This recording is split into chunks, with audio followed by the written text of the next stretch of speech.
Welcome to the Business Mechanics Show. This is your host, Vaughn Sigmund. Today, there's going to be something a little different for you.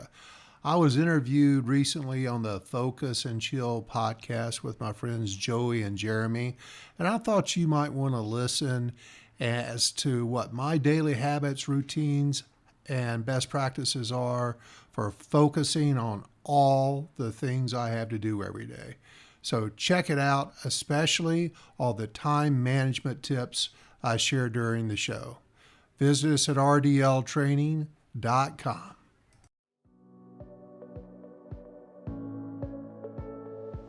Welcome to the Focus and Chill podcast, where we discuss sustainable productivity and habit formation while avoiding the allure of hustle culture. Every episode, we interview guests who have got a solid habit and productivity game. We're your hosts, Joey. Hi. And Jeremy. He's Jeremy. Joey's a published author. I'm self-published though. Has a background in psychology. Not registered though. Has a deep interest in humans. Only some humans. And a strong interest in habits and connections specifically. That's true. And Jeremy is a software developer with ADHD. And when he's not trying to come up with ways to stop himself burning rice, he enjoys doing a 3-hour morning routine and surprising colleagues by doing sets of push-ups during meetings to keep the energy high.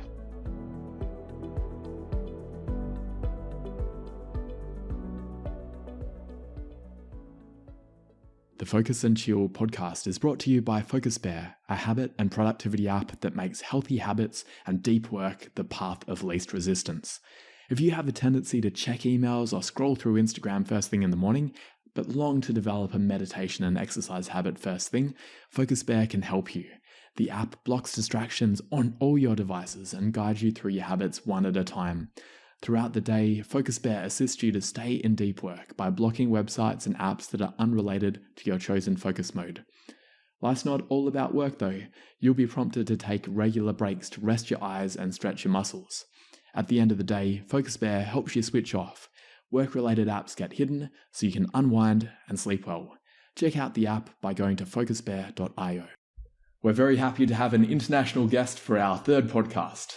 We've got with us today Vaughn, who's going to be telling us about many things. He's the co-founder of Results Driven Leadership. He's a leadership development expert, podcaster, and author. His methods are brought from his real-world experience working on the front lines and living the role of being a high-impact leader and manager. His coaching and training programs offer no theory, just common sense, advice, and direction.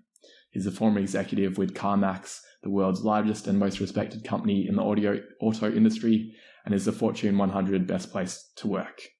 Vaughn's mission is to improve the impact of executives and other managers by increasing their knowledge, skills, and abilities.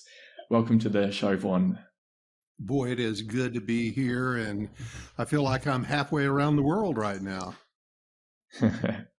You almost are. Yeah, literally, yes. Yeah, we'd love to ask you some questions to understand more about how you've run your practice and the productivity tips and habit tips you have. Joey, do you want to ask away with our first question? Yeah, sure. Thanks for coming on, Vaughn. So what does your morning routine look like and how's it evolved over time? You know, I am a routine-driven individual, so this was the easiest question you could possibly ask me. So my morning routine, I'm up by 4:30. Coffee, water, dogs go for a walk for an hour. And I literally use that as my quiet time. I could be listening to music or I could be listening to podcasts. But I really use that for me easing myself into the day because my days are stressful and busy.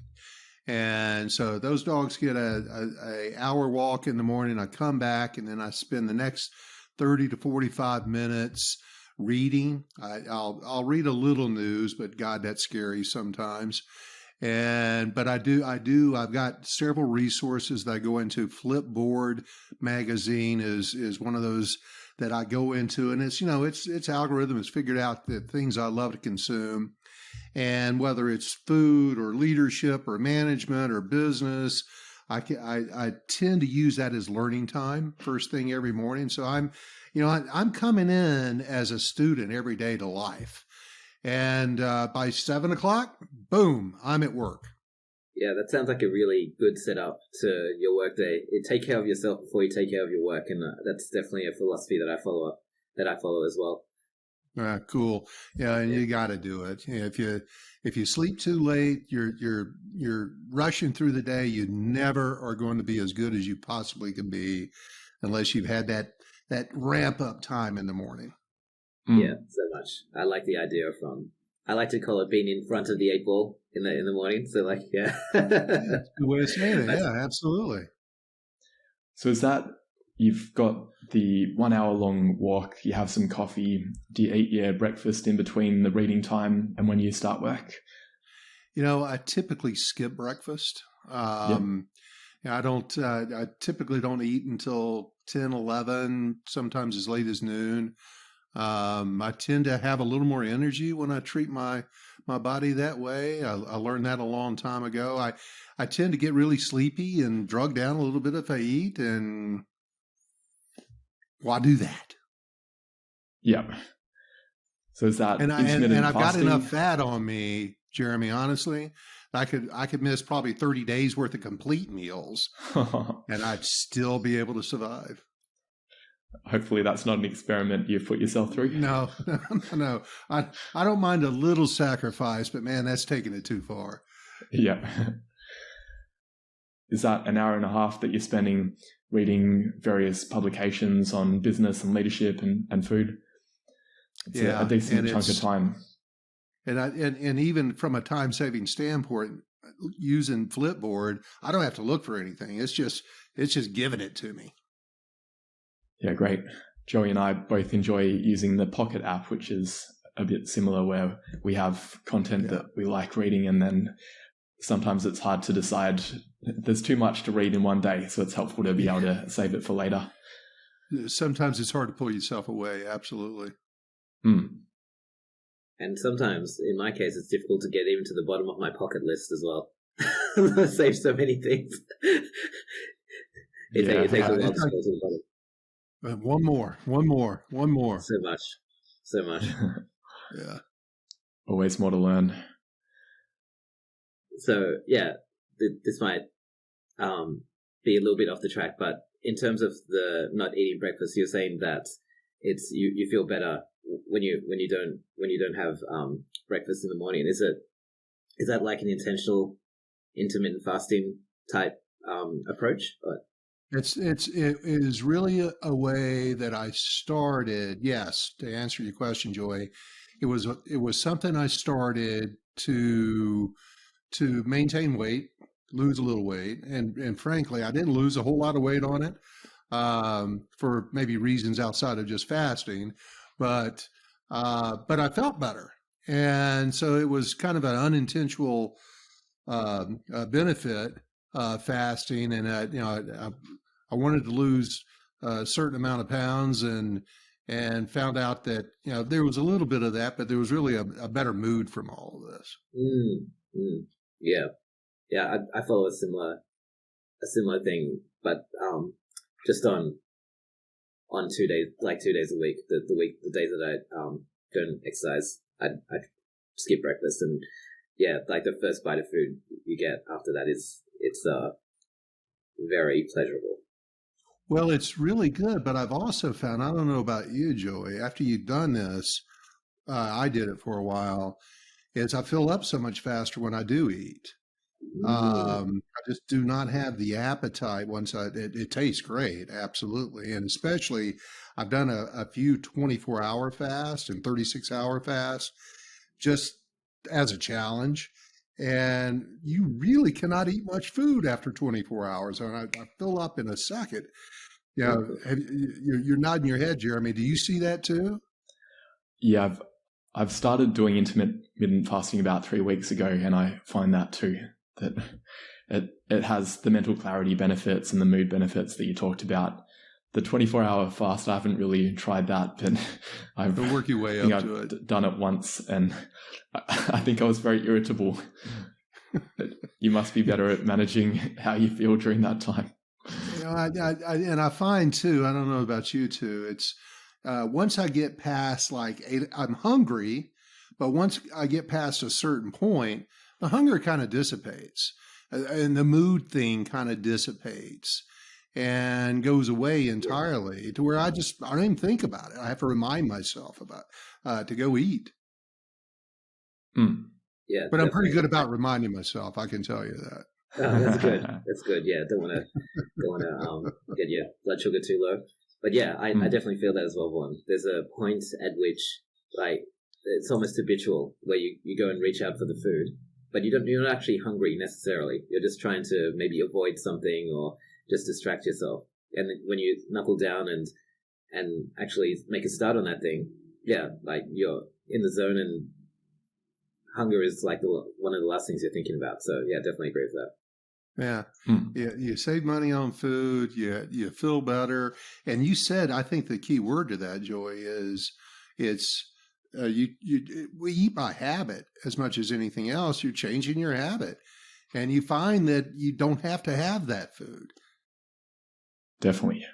Now, talking about being in the zone, tell us about at 7 a.m. you get to work. What type of work are you doing these days? Is it similar to what you were doing when you were at Automax? Is it leadership development, things like that? That's where I really honed in on productivity and being able to get every minute out of every day I possibly could. And I can tell you, I ran a $2 billion business with 3,000 employees.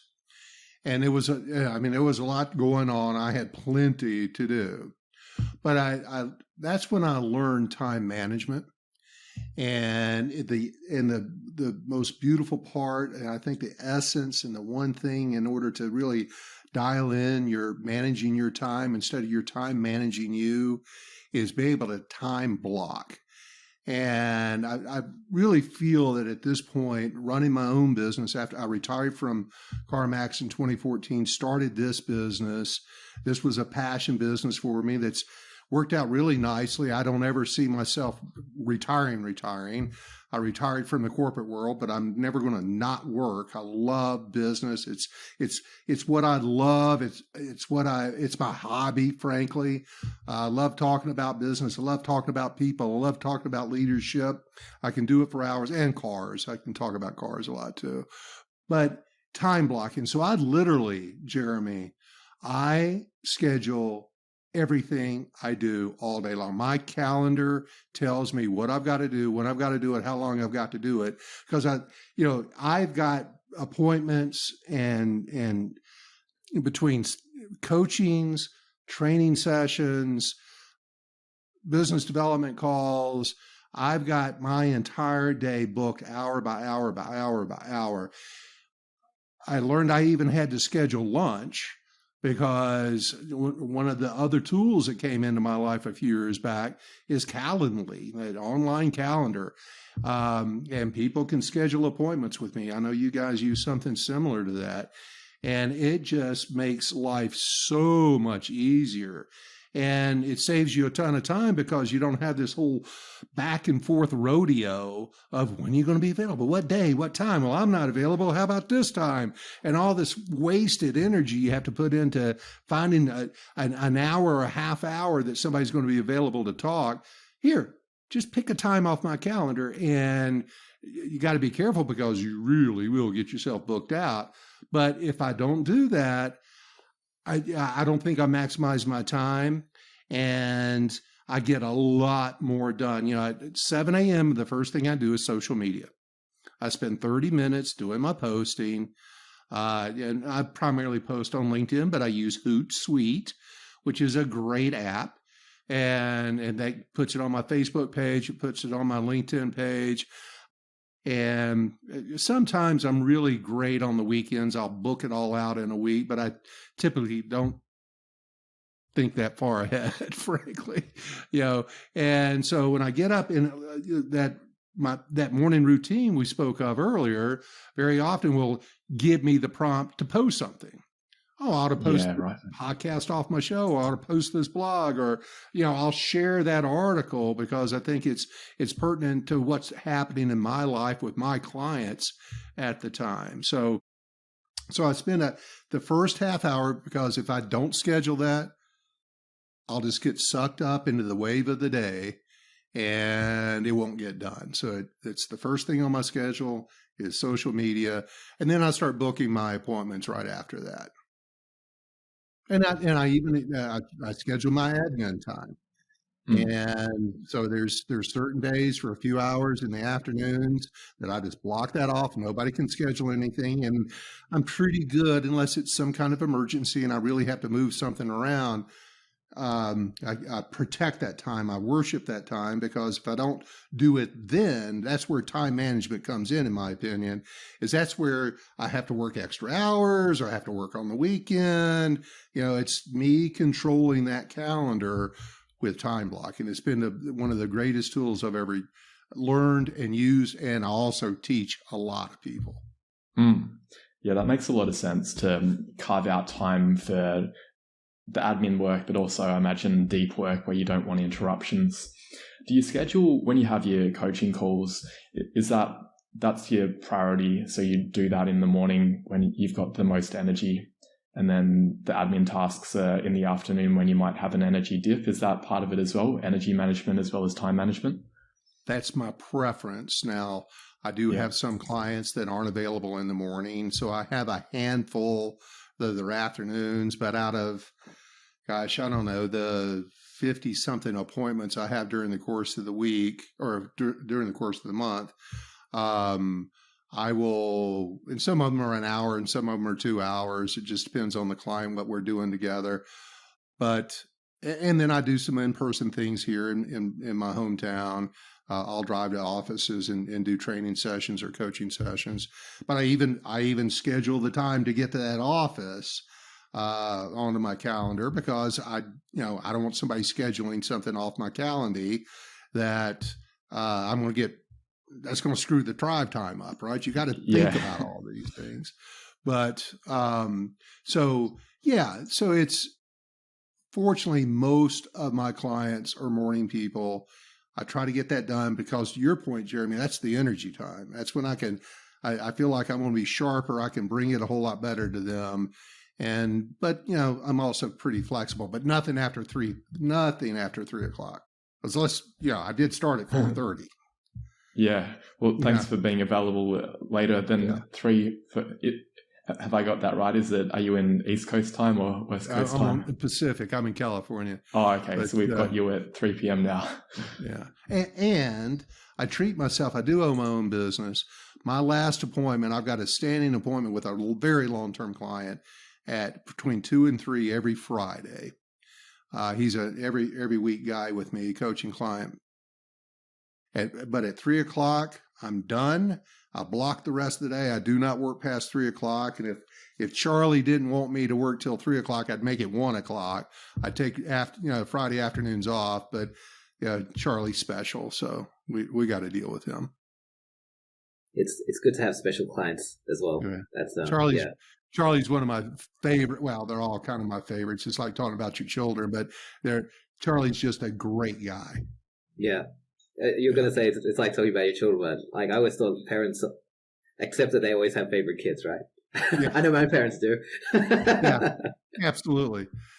I was an only child, so So you were definitely the favorite. It worked out fine for me. Yeah. And I guess it was really good that you were talking about scheduling like a hard cutoff time, because when you were talking about you have a very packed work day and you have a very strong work ethic by the sounds of it, and you love what you do. So I guess it can be tempting to never switch off. So I think it's great that you have scheduled a switch off time. I'm quite curious to understand what activities you use to recharge your batteries. You were talking about walking your dogs, which must be really fun. But yeah, can you tell us a bit more about your recharge activities? Well, I used to play golf and never got very good at it. And then, for various reasons, I decided to, after 20 years of playing golf, to lay down the clubs. But I'm married, and my wife and I, we're foodies. We love to eat. And so our recharge time is either around cooking, preparing a nice meal for each other. We kind of split those duties. I'm a pretty good cook.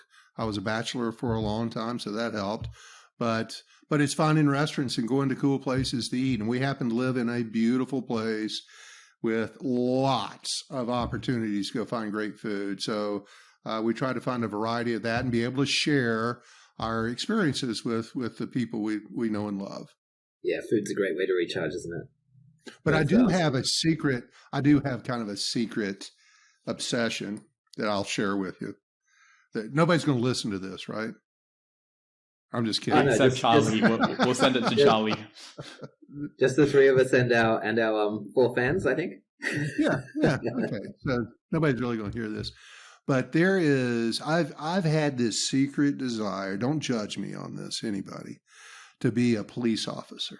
From the time I was a very small child, I had this fascination with being a cop. And I had an uncle who was a highway patrolman. I just thought Uncle Morris was the coolest dude ever. His uniform, his gun, his radio. I just thought Morris was the coolest. And I fell in love with the Cops TV show that's been on for 34 seasons, right? I have not missed a single one, but I've got a new secret obsession, which is On Patrol Live. It's 3 hours of live they follow like 6 police departments around with live cameras, Friday night for 3 hours, Saturday night for 3 hours. And let me tell you, that, and thank God my wife is understanding. She will sometimes sit with me, but not always. But that is just the best entertainment to me, to watch cops do their work. And believe me, now that, I'm way past ever becoming one, but I have such an appreciation for law enforcement and what they have to go through. And until you've watched some of that, you have no appreciation for the difficulty of that job. It's good to have like a TV show that you look forward to, especially one that links to like childhood aspirations and stuff. It can take you back to like a real sense of playfulness. Yeah, I was never into Star Trek or comic books much. Kind of my fantasy was always being a cop, and so it lives on. Yep. Yeah, that's wonderful. You'll be ready to do a citizen's arrest. You'll have learned everything there is from that show. Well, and we talk about, guns are very legal here in the States, and my wife and I both love to shoot. And we've got this beautiful social club it's called Hot Rods and Handguns.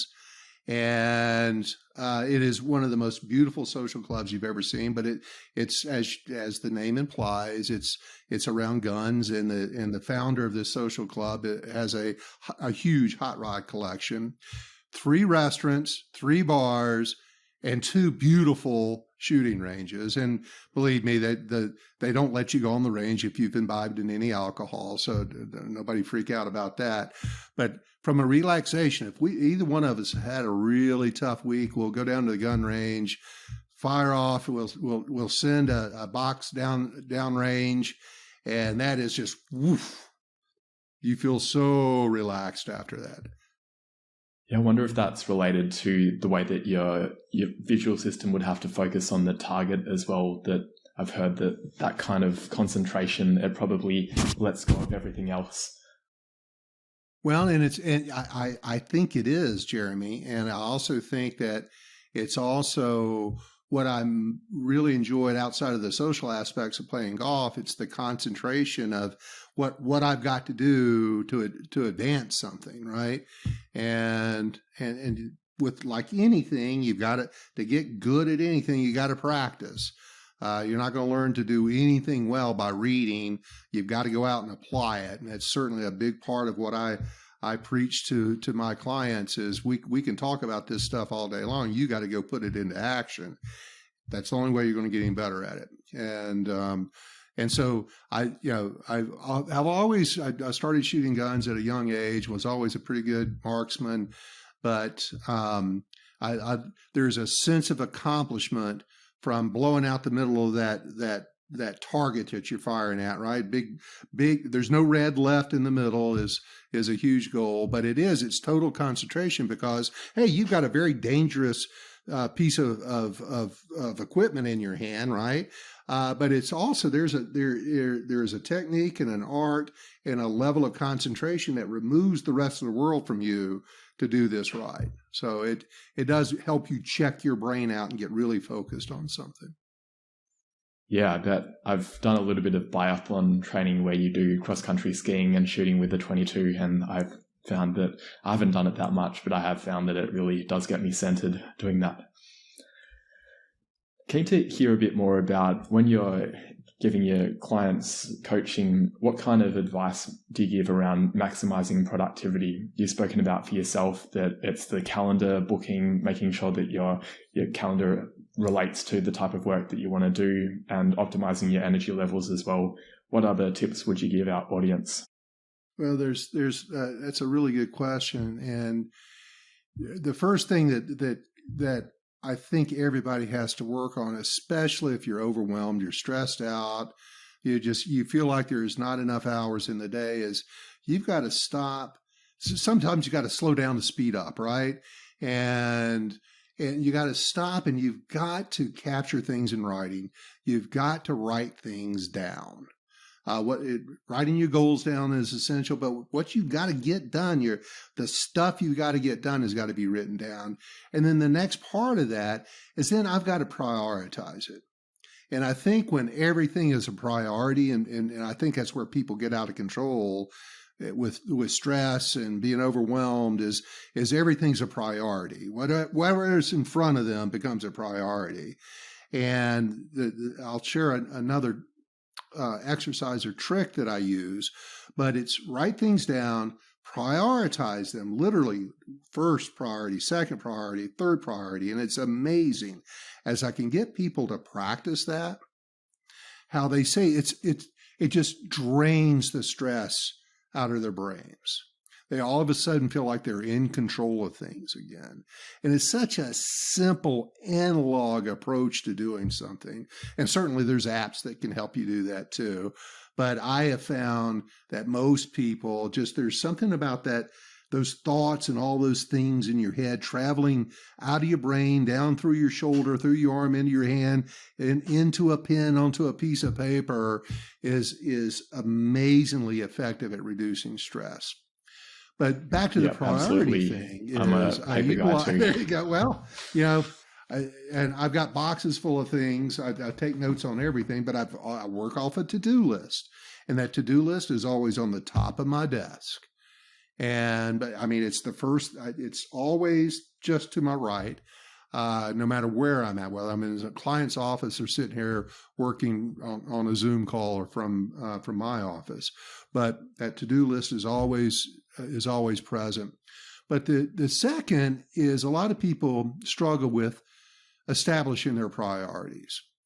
And that's where, and you guys have probably heard of this, is the Eisenhower Box or the Eisenhower Quadrant. And if you really practice taking all those things on your to-do list, and are they urgent and important? Or are they important and not urgent?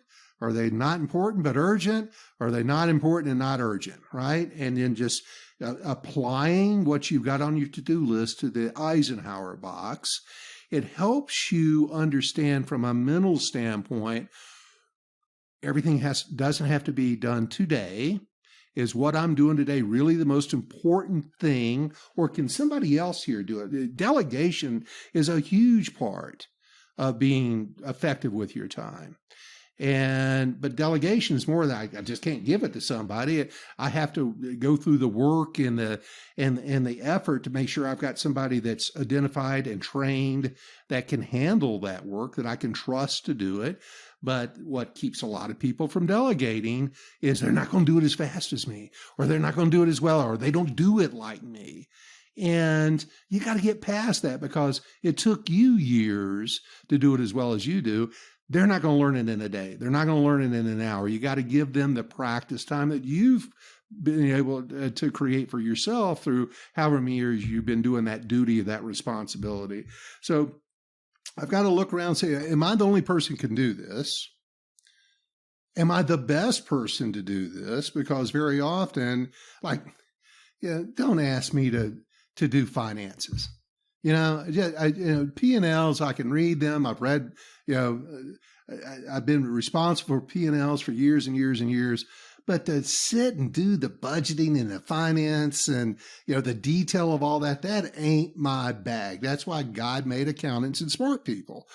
I'm going to find somebody who can do that way better than me, is going to enjoy it better than I ever will, and is probably going to get it right faster than I will ever do it. And there's so many things that people get under their plate of things to do, their workload, because they've just never found somebody else to do it or considered giving it to somebody else. And they suck at it and they hate doing it. That creates more stress for them. It takes them for hours and hours and hours to do something that might take somebody else 15 or 30 minutes because they are built to do that. There's certain things in our work lives, our family lives for that matter, but in our work lives that we're just going to be better at. Find your strengths, do those things. And then the things you're not very good at or you don't enjoy doing, find somebody to delegate it to. And there's some solopreneurs going to listen to this and say, well, I don't have anybody. Well, yes, you do. Hire a VA, right? They're very inexpensive. And believe me, that time that you get back, I call it your platinum activities. Those are the things that are going to bring the most value to either your role or your business. Identify those because that's what's going to ring the bell and ring the register and make your career grow. Get really good at those things. The things you aren't good at, find somebody else to do it. You'll still get credit for it. Right? Even if you're in the corporate world, they're going to appreciate that the job gets done. They don't care who does it. It's just that it gets done. Find somebody who can do it better than you so that you can work on the big stuff and get and drive your business in the longer term vision. Be working on the long game, not the today game. And yes, if the building's on fire, we've got to evacuate. And, if the boss is calling, we got to take care of that. But that can't be the dominance of your day. Yeah, probably problematic if the Eisenhower matrix has everything in quadrant 1, urgent and important. So many people. Yes. And that it can be very tempting to say that everything's in quadrant 1 as well, isn't it? To basically say, like, I've got so many things on my list today that's important, so many things that are urgent because I'm just so I'm such an important person. But I think you got to, I guess, put your ego into check and realize the world's going to keep turning, even if 3 things on your to-do list don't get done. Well, and some of the world's worst at what you just described, Joy, are salespeople, right? Because they don't want to miss an opportunity, and God bless them. I don't want them to miss an opportunity, but it doesn't necessarily have. I teach them time blocking. Come in, do your prospecting first thing, but turn your phone off. Don't look at email. Do not start your day with email because that's going to get you sucked in. Oh, it'll just take me a minute. It'll just take me a couple minutes. Here, I'm doing a whole time management class on your podcast, but you get sucked into this, and before you know it, those things those prospecting duties, which no sales professional likes to do, but it's something they know they've got to do in order to make the income and hit their goals, etc. But you got to come in first thing and do that. And don't let anything else get in that way. And that's where the time blocking comes in. Do that first thing, get out of the way. Stuff that sucks, do that first. Because your natural tendency is to kick the can down the road and put it off. And at the end of the day comes around, oops, I missed another day. Does that mean social media sucks for you? Is that why you have it first thing? Yes. But it's a necessary evil. Yeah. Nice. Well, speaking of time blocking, we also time block the podcast. We're going to move on to the next question. Joey's got one for you. You're mentioning watching cops and was it the other one, highway chases? Was it? Well, yeah, I love that on YouTube too. Yeah. On Patrol Live. That's the best show Patrol ever. Live. Yeah. Yeah. It sounds pretty exciting. I'm also quite curious about, what is the path from? I imagine you got some kind of wind down routines that you do before you go to bed as well. are there more? I guess I'd put watching TV in like, I guess, a passive wind down bucket. But like, for example, I got some active wind down things that I do. For example, like my yoga, my journaling, my meditation. Do you have any things like that you like to do before going to bed? Yeah, so I almost end the day the way I start the day is the dogs go for their walk. We get about a 30-minute walk at night. That's the quiet time. I'm not being stimulated by anything other than picking up some dog poop. And then I read. I read a novel. I don't read anything that's too heavy. I'll read just a good novel, a mystery, something like that. And that takes me about 15 minutes. My brain shuts down and I'm gone.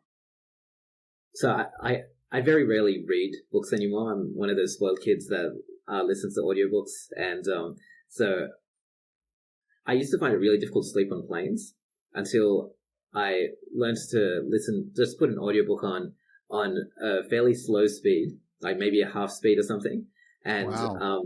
and just like let it play, and yeah, like I just close my eyes and basically say, like, it doesn't matter if I fall asleep or not. I'm listening to something. My brain is getting fed.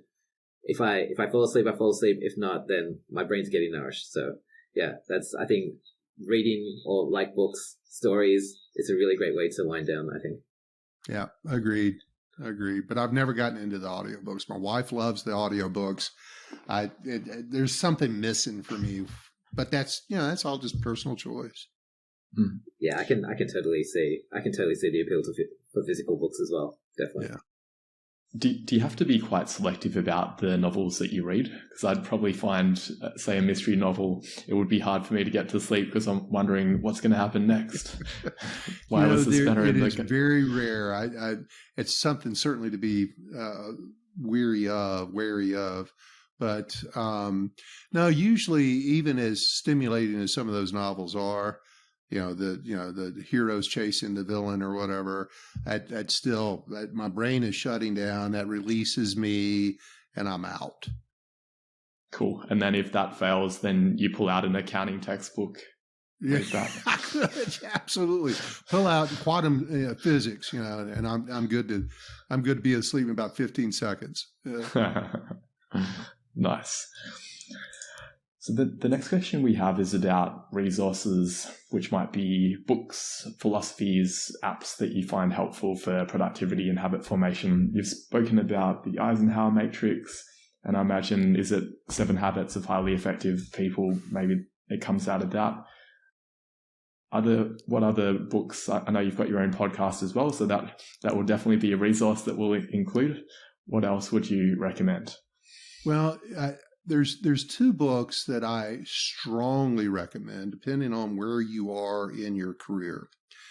If you're a business owner and you do not have an executive coach, someone that's helping guide you in growing and properly scaling your business, read the book Traction. It's an amazing book, and certainly it's part of a big coaching business from EOS, but it's just so straightforward and easy to follow. And I think is one of the best blueprints to properly structuring a successful business. And I've read a bunch of them. But I think Traction is really essential to anybody that's running a business. The second one, if you're a manager, if you're managing a team, and this includes business owners, but if you're a manager and executive, The Game of Work, which is a book that's been around since the 80s. I find in so many of the businesses that I initially start with that they have a real difficult time coming up with goals, KPIs, measurables.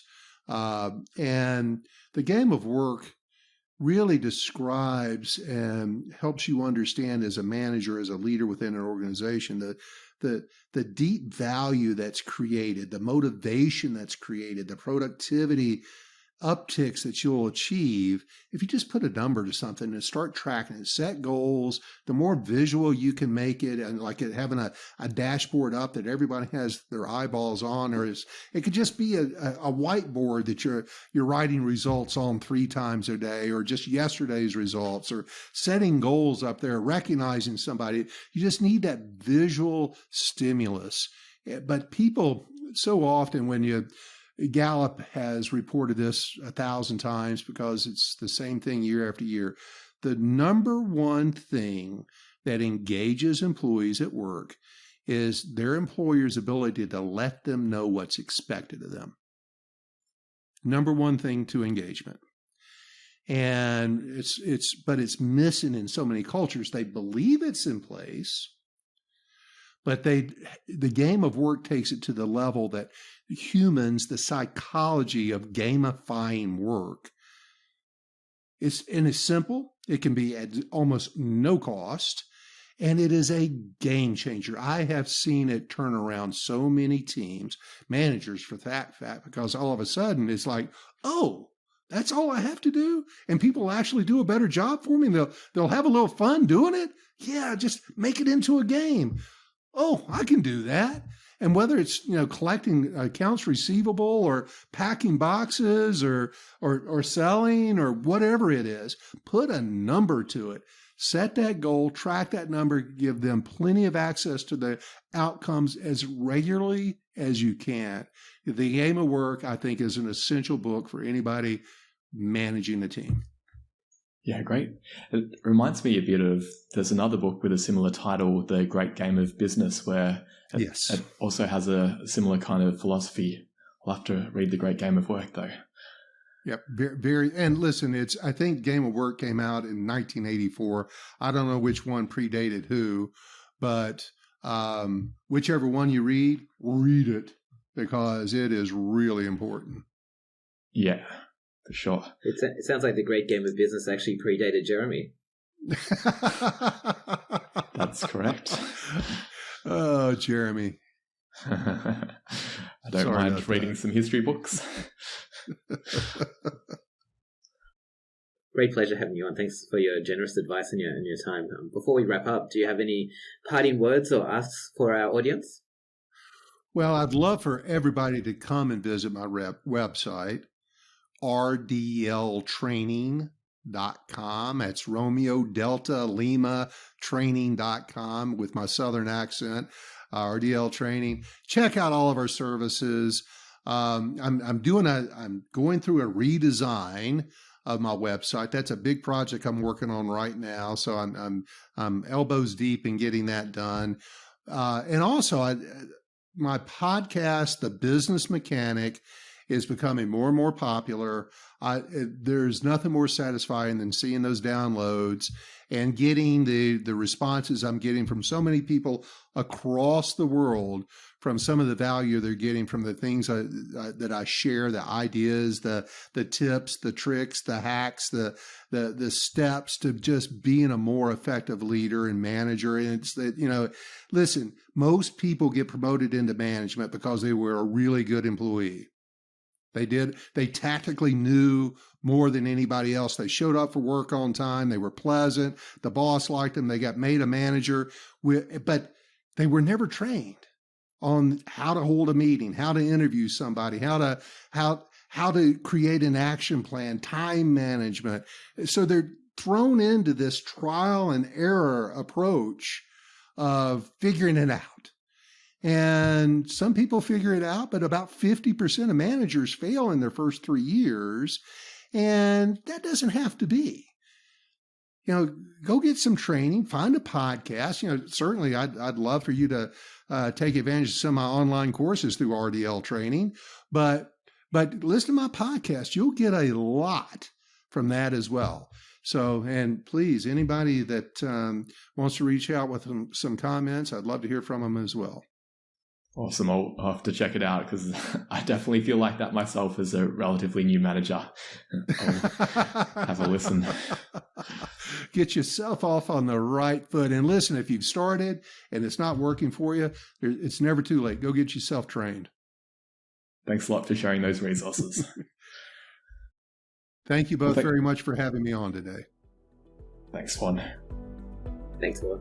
Thanks for tuning in to this episode of the Focus and Chill podcast. To listen to other episodes, jump onto podcast.focusbear.io. If you'd like to be a guest on the show, or you know someone who'd be a good fit, email us at team@focusbear.io. Otherwise, stay focused, stay chilled, and peace out.